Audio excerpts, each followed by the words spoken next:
Bismillahirrahmanirrahim. Allahumma rabbi zidni ilma. Bismillahirrahmanirrahim. Assalamu alaikum. Welcome dear students on the subject of Internet Architecture and Protocols. It's Ghulam Yasin, lecturer in Computer Science, University of Education Lahore, DG Khan campus. So dear students, our today's lecture is again regarding quality of service. As we have discussed that we will cover quality of service in 3 consecutive lectures. So these are contents which are same as the previous lecture. Quality of service, techniques, integrated services, differentiated services, multimedia services, and real-time interactive applications. Although we have discussed about integrated and differentiated services, multimedia services in our previous lectures as well, but because quality of service is very important in networks, so we will discuss some other points in our today's lecture and in coming lecture. So in this lecture and in our next coming lecture, we will cover the quality of service in every aspect. Port mirroring. Dear students, this is very important concept. This is very important topic by which we can understand how the quality will be observed. Port mirroring, also known as SPAN, switch port analyzer, is a method of monitoring network traffic. There are different types of methods, there are different types of mechanism to observe, to monitor the network traffic. So port mirroring is one of them. With port mirroring enabled, the switch sends a copy of all network packets seen on one port or an entire virtual local area network VLAN to another port where the packet can be analyzed, and RTP, real-time transport protocol, is used for this purpose. In the diagram you can see a switch, PC1, server and monitoring device. As there is communication between PC and switch, and the communication is between switch and server. If we talk about local area network scenario, there are different types of PCs, PC1 to PC10. Let's suppose there will be a LAN switch and there will be a server which will manage the small local area network. So whenever PC1 wants to transmit data to PC3 or PC4, this data will be forwarded with the help of switch, and the controlling authority at the backend is server. So there is another device which is monitoring device.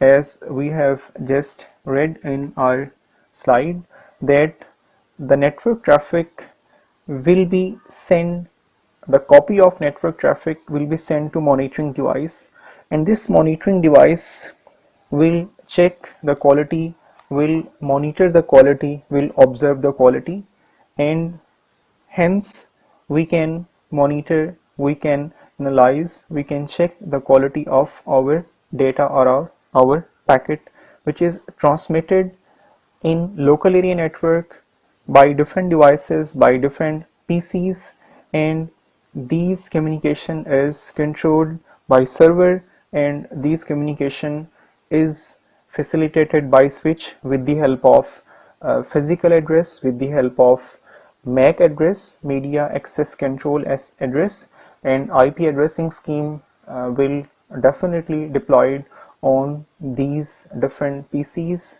for successful data transmission. Video on demand. Dear students, a video on demand is a programming system which allows user to select and watch, listen video or audio content such as movies and TV shows whenever they choose rather than at the scheduled broadcast time, a method that prevailed with over-the-air programming during the 20th century. This is a new concept of video on demand. We have studied about video conferencing, but video on demand is different while we talk about video on demand or video conferencing. So video on demand is like the latest technology or latest service which is nowadays provided by PTCL as well, which is also called Smart TV. So if you are going to see a TV serial or drama or any movie and you are busy, you can't be able to complete that movie or that drama serial, you can watch that serial after some time. So recording facility will be available, but this is not available, this is not facilitated by normal service provider. There is some different specific mechanism, or there is some different service provision by which you can avail this facility. So video on demand is again latest application which needs high quality of service. Second point, IPTV technology is commonly used to bring video on demand to televisions and personal computers. IPTV, again, this is IP based television, like we have just discussed in our previous slide, voice over IP. So IP is basically protocol, internet protocol, which is used for data transmission and different other purposes on the internet.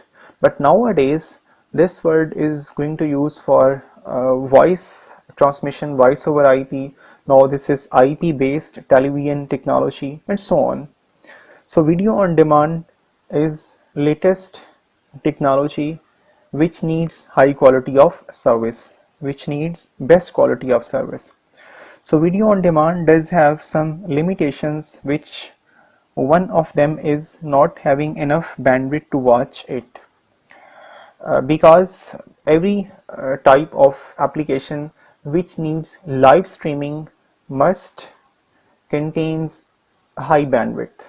If there is low bandwidth, these applications will not be able to provide best quality of service. So HLS, hypertext transfer protocol live streaming, in different fields of life. We see live streaming when we see any match, there is live streaming while we see that match with the help of YouTube, or if there is any type of transmission which is live and we want to see that live transmission, live streaming, we need high bandwidth. If the bandwidth is low, the quality of service will be affected. So on the right side you can see a diagram, and in this diagram you can see different video files, audio files, different transactions. Again, HLS, hypertext transfer protocol live streaming, HTTP hypertext transfer protocol, different users, and CDN. So CDN is basically again a latest term which is content delivery network.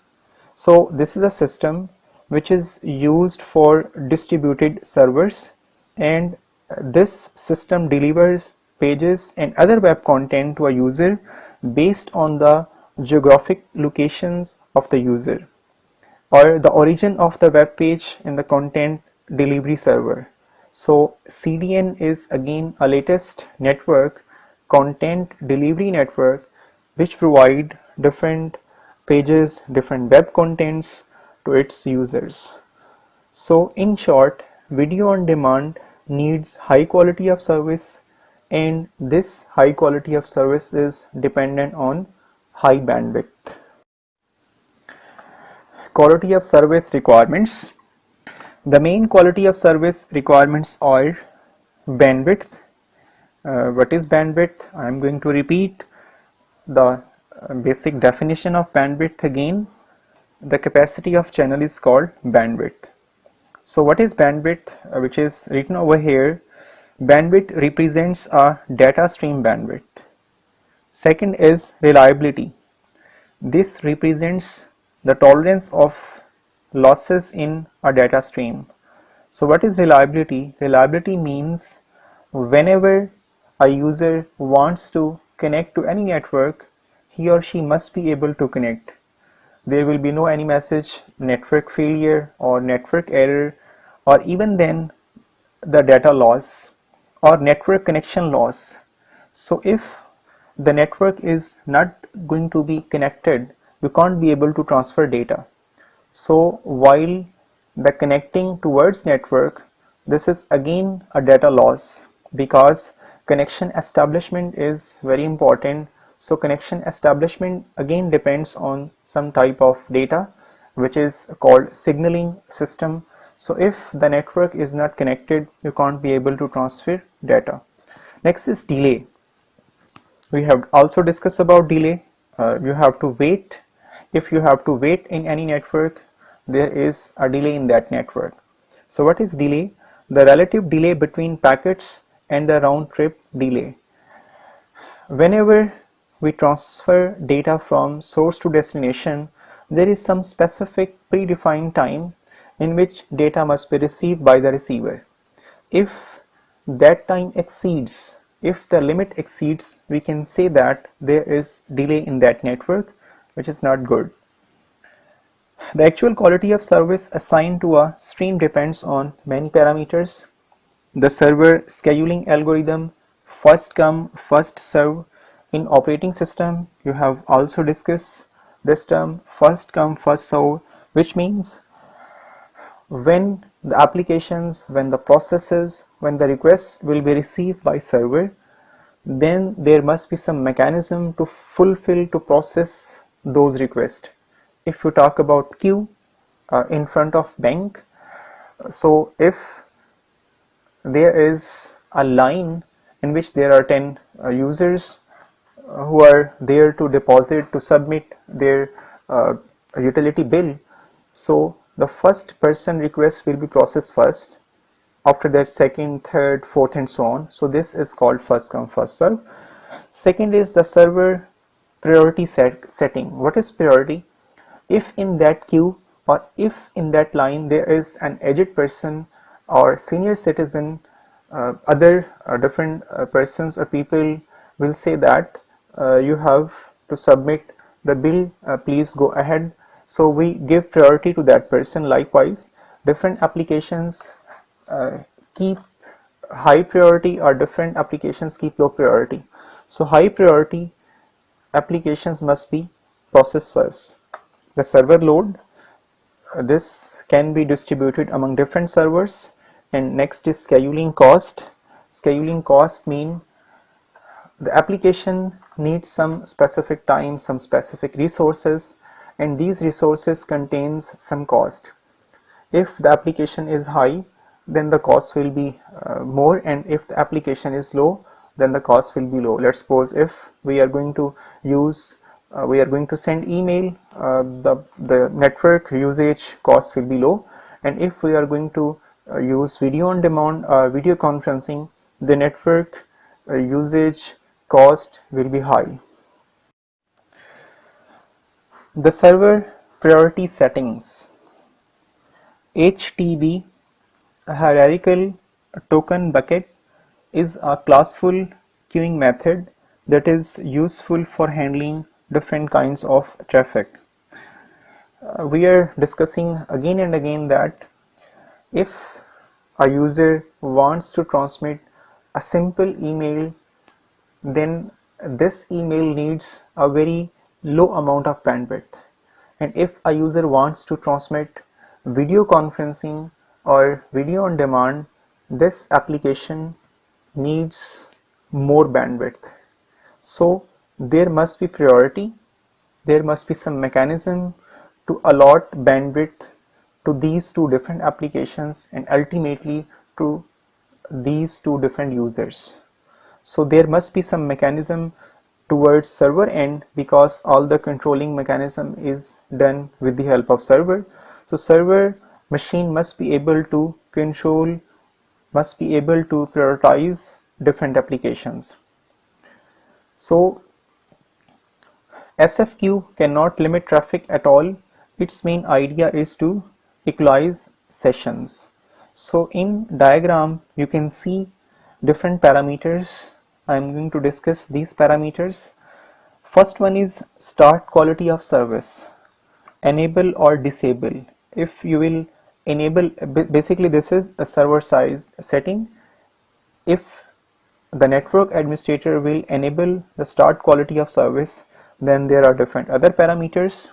Port, this port may be of WAN or LAN. Next is packet scheduler, just we have discussed about HTTP. Next is queuing discipline, which is SFQ. Next is downloading or downlinks and uploading or uplinks. So this is speed for down and uplinks. Definitely network administrator can define different parameters to control the quality of service according to the situation, according to the need. Internet quality of service. Dear students, internet supports best effort service only. The existing applications are time sensitive, delay sensitive and jitter sensitive. I have other important requirements which are not supported by best of effort internet. A best effort service means the internet will try to send your messages in a proper way, but there may be data loss, there may be delay, there may be jitter, there may be a packet loss and so on. The reason behind this is internet is dependent mostly on IP based traffic or IP based network or IP based protocol or internet protocol, and the most of traffic which is sent with the help of internet is dependent on IP, and IP is itself unreliable protocol. So that's why we can say that while transmitting data or information, any type of information, any type of data, normally there are chances of data loss, there are chances of delay, there are chances of jitter, there are chances of hacking and so on. But nowadays a lot of security mechanism, a lot of different other protocols, reliable protocols like transmission control protocol and many other protocols have been developed and deployed. So nowadays, while transmitting data with the help of internet is not so much unreliable, like the data of MNCs, multinational companies, the data of banks, the data of e-commerce business websites is now secure. So we can say that nowadays, due to different latest technologies, different latest security mechanism, the internet has been more secure than earlier time. So there are two different services, differentiated services which aim to classify the traffic into groups, handles traffic into different groups. So differentiated services mean we can classify our traffic into different classes, into different groups, and according to the need of that specific service, bandwidth can be allocated. Second is integrated services, collective service to put the traffic demand on domain and to limit the demand and reserve resources. So in integrated services, we allocate resources, we reserve resources for the applications just we have discussed. So applications are categorized with the help of different services, and the resources are allocated to these categorized applications with the help of integrated services. Differentiated services. So dear students, differentiated services means a multiple service model that can satisfy the most requirements. A differentiated services is used for several mission critical applications and to provide end-to-end quality of service. So all those applications which are very sensitive to delay are called mission critical applications, and there must be end-to-end quality of service. End-to-end mean from source to destination the quality of service must be measured. Differentiated services reduces the burden on network devices and easily scales as the network grows. As we enhance the network capacity, these services may be able to provide different services to enhanced or added clients. The main components of a differentiated network. The differentiated model goal is to divide the traffic into different classes. On the left side, you can see traffic classification. Traffic means data which we will transmit with the help of any network. So data or traffic may be of e-commerce type, may be of application traffic, may be of email, web browsing, voice, multimedia, and so on. And on the right side, you can see different types of classification. First of all is voice, second is gold, next is silver, and next is bronze. First of all is voice. This is platinum class and there is low latency. If the classification is over here, then the delay will be very low. If the traffic is classified into gold, you can see guaranteed there is no latency and the data must be delivered. And in the silver class, guaranteed delivery, and in the bronze class, best effort delivery. Best effort means data may be lost and you have to retransmit data. So in this way, traffic may be classified into these different groups, and according to the paid, according to the payment, according to the cost, different services are provided by network service provider. So dear students, thank you very much for your concentration, for your learning, for your passion. I hope best of luck for all of you always.